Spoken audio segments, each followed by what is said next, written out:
E aí, meus amigos? Boa ou não? Gente, como que a gente lida com uma semana como essa? Fácil, vamos pegar o presente, juntar com o passado e voilá! Teremos aí vários prováveis motivos para os ataques de pelanca da semana. Titia fala, mas titia prova. Aí você analisa e vê se pode ter método. Que sempre tem, né? Sempre rola ali um método, a gente sabe. Eu também queria dar boas notícias para vocês, porém os governadores não deixaram. Tivemos essa semana Paulo Guedes colocando o pé no peito do Congresso. E sério, eu quero ver como é que eles vão sair dessa. E sim, vamos falar de Congresso, de processos, do Agripino, do Fernando Henrique Ceboso, do Pazuello, do Barroso, da Argentina e mais um tanto de coisa, porque hoje é sexta-feira, o que significa que é dia da maldade. Esqueceu como que os fatos se desembolaram até aqui? Então separa a pipoca, fica confortável, porque a internet não esquece nunca.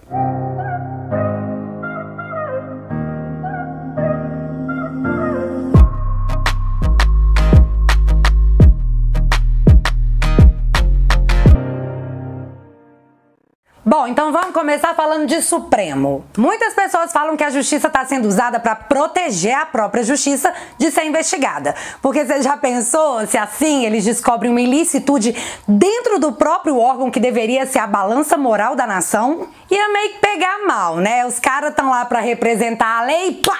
Fazem o Dória quando acham que ninguém tá vendo. O cosplay de Beisola sem peruca do Supremo, nosso querido, muito querido, Gilmar Mendes nos deu muito conteúdo de qualidade para um recordar é viver. E quem sabe entender o que tá rolando e o que, sei lá, pode rolar. Se você esqueceu, fica sussa. Eu tô aqui para te lembrar. Vamos aos fatos. Em maio de 2017, a mídia anunciava que a empreiteira OAS pretendia delatar 2 ministros do STJ.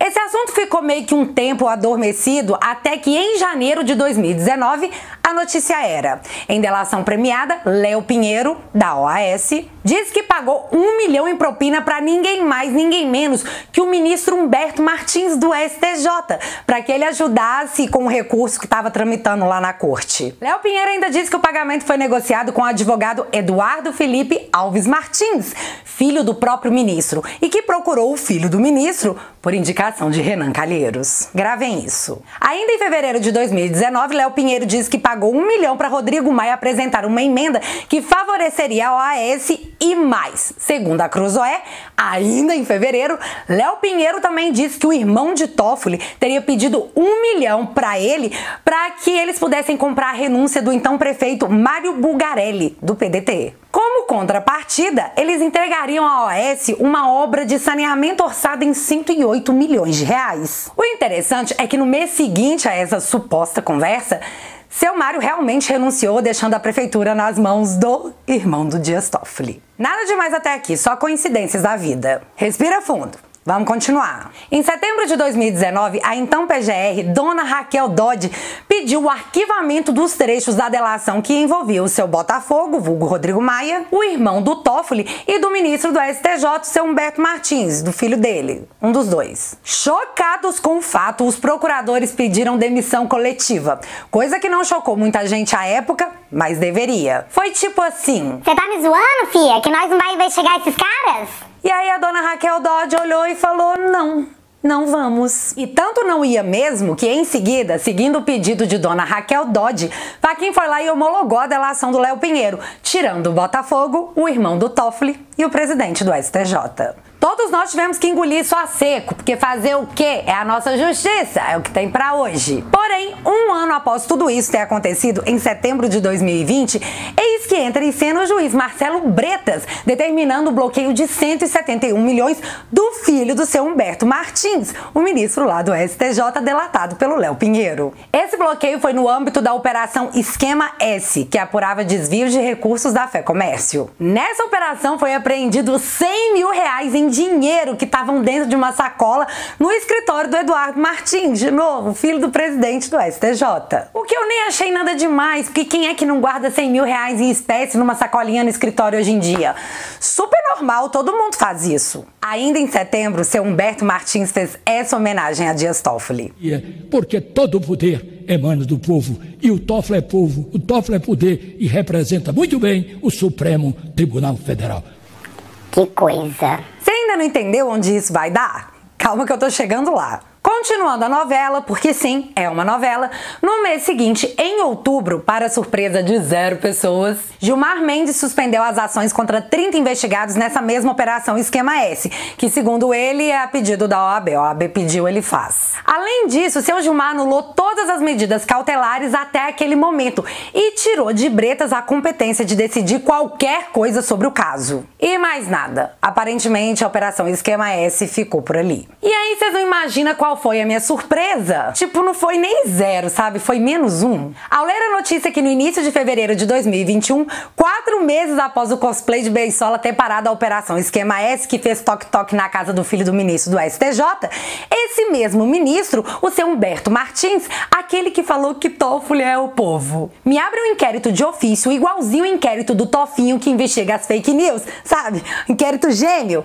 Só que dessa vez para investigar os procuradores da Lava Jato. E detalhe, o processo correrá em sigilo. É claro. Nesse inquérito agora aberto contra os procuradores, serão usadas as mensagens obtidas pelos hackers na operação Spoofing, já que Lewandowski já liberou os diálogos para apreciação do tribunal. Para justificar a abertura desse inquérito e usar as mensagens obtidas de forma ilegal, seu Humberto Martins diz que, aspas, autodefesa do judiciário justifica o uso de prova ilícita contra a Lava Jato. Fecha aspas.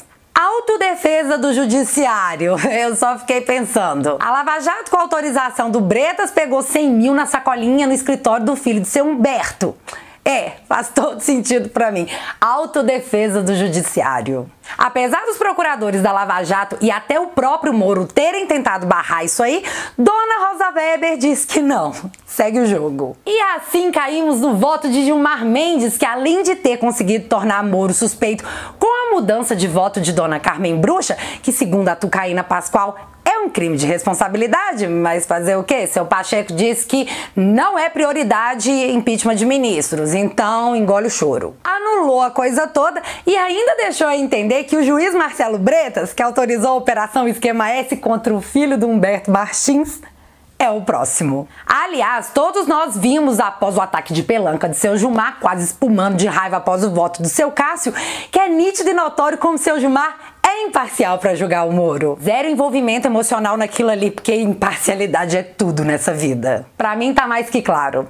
Autodefesa do judiciário. Mas, em seu voto, Gilmar Mendes, que tá muito boca aberta, disse mais coisas. Coisas que eu fiquei tipo, não, você falou isso mesmo? Coisas do tipo... Nós não somos sócios da investigação. Nós somos órgãos de controle. Então eu digo, nunca é demais lembrar que o processo penal pressupõe a separação para pessoas distintas das funções de investigar, acusar e julgar. Nunca é demais lembrar que o processo penal pressupõe separação para pessoas distintas das funções de investigar, acusar e julgar. Menino, vem cá. Não foi com o voto favorável do próprio Gilmar Mendes que o inquérito ilegal das fake news, onde o Supremo é a vítima, o investigador, o acusador e o juiz, foi tornado constitucional? Uai, seu Gilmar, se o senhor esqueceu disso à época do seu voto, o senhor mesmo se lembrou desse fato que agora, para botar o traseiro da Lava Jato, é relevante? Não foi o próprio Supremo que, de novo, tornou essa prática legal através desse novo inquérito do STJ contra a Lava Jato? A pessoa que é a vítima, o acusador, o investigador, blá blá blá? Então não tô entendendo mais é nada, filho. Ora pode, ora não pode, depende de quê? De quem é o investigado? Mas a lei não era igual para todos? Porque não parece. E já que procurador não pode falar com o juiz, eu tenho sérias dúvidas. Sérias, seu Gilmar. Dúvidas sérias do fundo do meu coração. Investigado pode falar com o juiz direto do caso? Eu acho que não, né? Mas não foi o senhor mesmo que conversou com o seu Aécio Neves no mesmo dia em que você concedeu a ele decisão favorável a um inquérito no qual Aécio era investigado por corrupção? Tipo, vocês bateram um gancho no mesmo dia? Se é estranho pro senhor um procurador conversar com o juiz, imagina só o babado que é um investigado conversar com o juiz do caso no mesmo dia em que esse juiz o beneficia? Bizarro o troço, né? Só que isso aí, meu amigo, aconteceu em 2017, passado deve ser mantido no passado, bora esquecer isso aí, vida que segue. Afinal, todo mundo esquece tudo, não é mesmo? Para encerrar esse assunto, 2 pontos altos. O primeiro foi Gilmar Mendes praticamente engolindo o choro ao prestar homenagem ao advogado do Lula.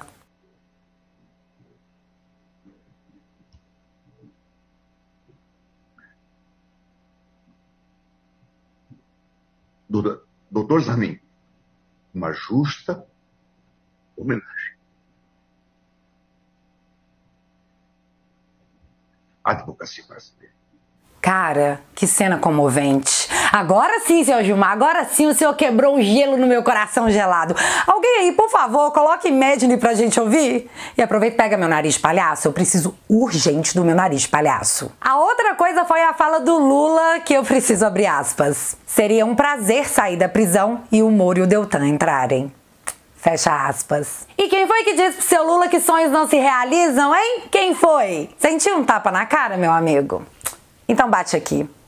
Eu também. Mudando um pouco de assunto, nós vimos essa semana uma ação quase coordenada de senadores e deputados pedindo a saída de Ernesto Araújo. Seu Ernesto, a última barreira moral. Interessante, é essa independência entre os poderes que o seu Lira anda pregando? Porque, né, tudo dele agora e do Pacheco, presidente do Senado, é que a hora é de união, botar a Sandy pra cantar que vamos construir uma ponte em nós. E aí, após uma reunião dos presidentes das casas com os governadores e o presidente da República, eles decidem que Ernesto tem que sair. Caso contrário, repetindo as palavras do deputado federal do PP, o seu Fausto Pinato, aspas, ou sai a ala ideológica ou a guerra tá declarada.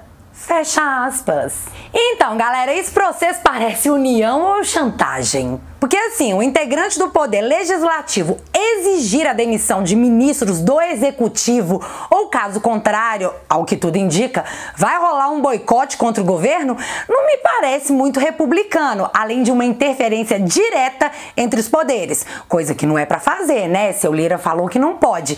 E além disso, é crime de responsabilidade. E tá aí pra quem quiser ver. Seu Fausto, ele se descreve como deputado e presidente da Frente Parlamentar Brasil, terra do flangoflito. E em seu post, ele estava dando parabéns ao embaixador das terras flangoflitenses por sua dedicação e apoio ao povo brasileiro, além da defesa pela parceria Brasil, terra do flangoflito. Porém, todo mundo sabe que aqui em terras de Tupiniquim, a gente segue o que os países pop do mundo fazem, como a União Europeia, o Canadá, o Reino Unido e os Estados Unidos. E você sabe o que essa galera tá fazendo? Tá anunciando sanções contra o povo das terras do flangoflito por violar os direitos humanos. Notícia da Folha de 22 de março, tá? Só para os interessados. Mas que bom, né, seu Fausto, que estão cuidando tão bem da gente aqui no Brasil, enquanto o seu próprio povo, segundo esses países, e a Folha, que é claro que a Folha não pode ser acusada de fake news, jamais, never, padecem. Super legal, né? Super sorte a nossa. Muito bom. Vamos ligar agora outros pontinhos? Quem é o best friend forever do povo flangoflitense? Seu Agripino. Agripino Dória, que é do PSDB. PSDB é de quem? Fernando Henrique Ceboso. Acho que ficou meio claro para todo mundo depois das várias vezes que a população foi para a porta da casa do Agripino pedir a sua renúncia, que para o PSDB ele não é uma candidatura viável. Seu Agripino, o senhor não tá com o filme queimado não, viu? Tá tostado, nível carvão mesmo. E aí a outra opção tucana seria seu Eduardo Leite, lá do Rio Grande do Sul, que passa pela mesma situação que seu coleguinha de partido, seu Agripino. E aí, meu filho, já que a situação é essa, o melhor a se fazer é escolher um lado que possa de fato ganhar. Porque já que não vai rolar de ter o poder absoluto, por que não comer pelas beiradas? E é exatamente isso que estamos assistindo hoje. Seu Ceboso anda dando umas entrevistas dizendo que se arrepende de não ter votado no Haddad e que o Lula não é um homem mau. Um minuto aqui rapidão só para refrescar a sua memória sobre o que disse Joesley Batista da JBS sobre o Lula. Aí eu fui lá no Lula dizer, o presidente Lula, eu não sei se o senhor tem a ver com isso ou não tem, o quanto o senhor tem, como ele tinha dito que a conta era do Lula, né? Eu falei, vou falar um negócio aqui, só, nós estamos fazendo a doação, nós somos um doador e essa conta nossa já passou de 300 milhões, hein? O senhor está entendendo a exposição que vai virar isso? O presidente Lula ficou olhando para mim, não falou nada, não falou nem sim, nem não, ficou um silêncio na sala. Tá bom. Eu não entendi aquilo, mas pelo menos eu dei a mensagem. Eu pensei, amanhã ninguém vai me culpar de não ter avisado, né? Vai que... Não, amanhã eu não posso ser... Pô, já você não falou nada, então avisei. Mas então, pro seu ceboso Lula não é um homem mau. Beleza. O negócio é que essa aproximação tucana com o Lula é porque eles sabem que com o Bolsonaro não tem esse tipo de papo. Não rola esse tipo de conversa. Então, na minha opinião, como já rola lá na Lespe a dobradinha PT e PSDB, vamos expandir isso aí. Vem aí mais uma união explícita, porque é melhor ter pelo menos um ministério para chamar de seu do que nada, né, PSDB? Entenda, meu amigo, você lembra da capa Nasce o Anti-Lula? Lembra quando o Molusco dizia que o governo do FHC foi o pai do mensalão? Pois é, esquece isso aí, porque segundo o seu ceboso, agora ele tá super aberto ao diálogo com o Molusco. O ceboso quer conversar. É, meu filho, eu vou precisar desenhar essa união da galera contra o Bolsonaro. O sistema é forte, meu irmão. E o sistema, antes de ser derrubado, se une para derrubar. Você verá o povo que derrubou o governo do PT em 2013, 2014, 2015, 2016, achando que ia tomar o poder, fazendo alianças com o PT para ver se come pelas beiradas. Mas confia. Quem mudou foi você. Você é o bolso petista. Aham. Se você não viu meu último vídeo onde eu mostro como o Ciro Gomes estava instruindo a militância, coordenando a militância para agir, você assiste, porque aí você vai entender porque mesmo quando o presidente anuncia a criação de um comitê para elaborar propostas contra o flango flito, o que teoricamente era para ser uma coisa boa, o ministro Barroso debocha da iniciativa. Não se pode pontuar nada de bom. O que é mérito tem que ser transformado em demérito. Não batam palmas, não dê ibope. Todos estão com o mesmo enredo. E olhando exatamente por essa ótica, essa semana o vice-governador de São Paulo anunciou a entrega do governo estadual, ou seja, o governo de Agripino Dória, de ônibus escolares para as cidades do município. No mesmo dia que ele fez esse anúncio, vários vídeos como esse, mostrando que alguém teria escondido que os ônibus foram entregues pelo governo federal, colocando um adesivo, e de quebra ainda botaram a marca do governo de São Paulo, justamente para quem visse pensasse que foi a alma bondosa de João Agripino Dória que tinha enviado a frota escolar. O consolo é que o ministro da Educação, o seu Milton, já tomou conhecimento desse paranauê e tomará providências para investigar o caso. De novo, o lema é esconder tudo de bom que o governo federal fizer. Além disso, o general Pazuello fez questão de contar para todo mundo porque geral não tinha boa vontade com a sua pessoa. Eu não vou contar para vocês não, eu vou deixar ele falar porque é muito mais impactante. Direcionamento de política, não sei do que, é um cargo político. Quando você vem com atributos como esse, causa um olhar, as pessoas começam a te olhar diferente. Pô, você não tem interesse? Não. Você não quer falar com a empresa tal? Claro que não. Você não recebe empresa de jeito nenhum. Você não vai aceitar um cara aqui fazendo lobby? Não. Pô, não vamos favorecer o partido A, B ou C? Não. E o operador do fulano, Beltrano? Não. E vai dar merda. É assim que funciona. E isso faz com que as pessoas que vivem a vida vendo esse procedimento observem-nos com outros olhares. Nós não temos conta bancária alta, nós não temos carros caros, nós não temos avião, nós não moramos no Lago Sul, desculpa quem mora, nós moramos em casas pequenas. De novo, de novo e de novo. O sistema não vai arredar o pé, meu amigo. Não vai. E a questão é toda tão politizada que quando tivemos o anúncio da Fiocruz produzindo as picadinhas em terras tupiniquenses, a comemoração foi bem contida, mediante ao êxtase causado pelo anúncio do Butantan da nova opção de picadinha brasileira. Acredita em mim, filhinha, a comemoração foi outro nível. Aí eu fico pensando aqui com os meus botões, será que a apresentação dos resultados da picadinha Dória-Vac vai ser igual a outra? 92%, 78%, não, pera, é 50%. Sim, bota aí, é 50%. Quem viver verá.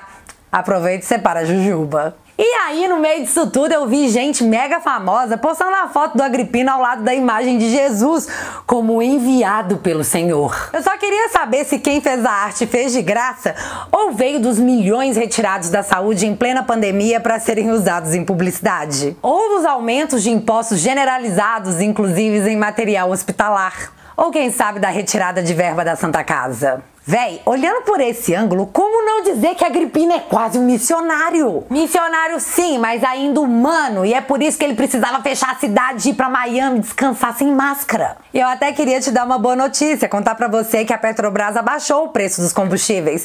Mas nem isso eu posso fazer, porque em contrapartida, os governadores aumentaram o ICMS do combustível. Logo, não faz diferença a Petrobras recuar no preço. Os governadores aumentaram os impostos. E se você achar ruim, vai chorar no banheiro escuro, agachado, pra não incomodar ninguém. Né, Zema? É porque tá todo mundo trancado em casa, né? Chora no banheiro pra não incomodar. Tá difícil achar exemplos pelo mundo sobre o que fazer quando a verdade é que ninguém sabe como agir. Ontem foi a Angela Merkel se desculpando por tentar impor outro lockdown. Macron, a mesma coisa. A Argentina... Bom, você já se perguntou por que a mídia não usa mais a Argentina como referência? Titia te conta, a Argentina tá com quase metade da população na linha da pobreza e trancada em casa com o flango frito sem controle. Cristina Kirchner anuncia que não tem dinheiro para pagar o FMI, Fundo Monetário Internacional, que terá como consequências diretas o aumento desenfreado da inflação, a perda do poder econômico da moeda, a desvalorização do câmbio, a exclusão de tratados de comércio internacional, a dificuldade do país em obter crédito e, por fim, a perda de padrão de vida da população. Gente, parecia que eu tava narrando o que rolou com a Venezuela. Com a população em casa sem produzir, a arrecadação de impostos caiu. Sem impostos, os cofres do governo ficaram vazios. Despesas altas por conta do flango frito. Caos. Simplesmente isso. Mas acredita no seu governador, no seu prefeito que te proibiu de trabalhar e gerar riquezas para sua casa e para o estado. Confia nele, ele sabe o que tá fazendo. Igual lá na Argentina. E para finalizar, Paulo Guedes foi lá e deu a solução para ajudar o povo brasileiro nesse momento tão difícil. Qual a solução? Simples. Vamos aumentar o valor do auxílio emergencial. E para isso, é só vocês, congressistas, aprovarem a venda de estatais que dão prejuízo. Segundo Paulo Guedes, o negócio é dar o dinheiro para o povo, diretamente para o povo, em mãos. E em resumo, para isso acontecer, nós vamos trocar cabides de empregos e empresas que dão prejuízo ao pagador de imposto por um aumento no auxílio emergencial. Alguém discorda? Acho que não, né? E aí, deputados e senadores, bora aumentar o auxílio pro povo que precisa, já que tá trancado em casa, impossibilitado de levar o sustento para sua família, a mando dos governadores? Vamos, né? Esperamos que sim. Aguardemos as cenas dos próximos capítulos. E você, acha que essas privatizações vão acontecer? Lula verá o Moro e Dallagnol entrando pela porta que ele e o André do Rap um dia saíram? Acha que nascerá um bebê oportunista do diálogo entre Lula e o Ceboso? Me conta aqui nos comentários que eu quero saber. Se você ainda não é inscrito aqui no meu canal, meu amigo, se inscreve e deixa seu like. Porque você já sabe, acontecendo alguma coisa de relevante ou irrelevante, a gente volta. Beijos, galera. Fui!